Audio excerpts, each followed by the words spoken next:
урматтуу энелер, пайгамбарыбыздын дагы бир сиздерге, биздерге баарыбызга белек кылып берген саар кеч бир эле жолу айтыла турган улуу истигфар бар. Истигфарлардын мырзасы деп коет да. Истигфарлардын саййидул истигфар, истигфарлардын саййиди. Эң улуусу деген сөз да. Пайгамбар саллаллаху алейхи ва саллям айткан, кимде ким эрте менен айтса ушу истигфарды, ишенип айтса, кечке чейин эгерде ажалы келип калса, түптүз бейишти деген.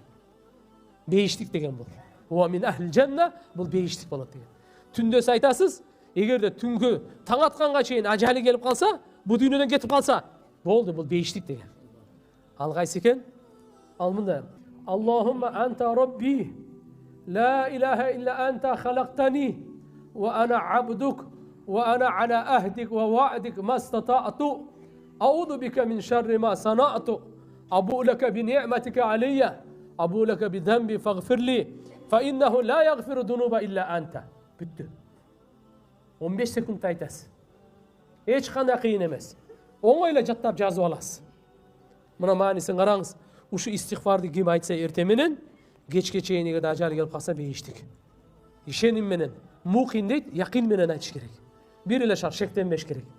Аллахумма анта rabbi.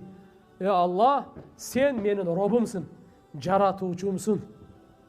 Алла Тааланы айтып атасыз. Анта rabbi, мен робумсун. La ilahe illa anta khalaqtani. Senden başka beni hiç kim yaraткан жок.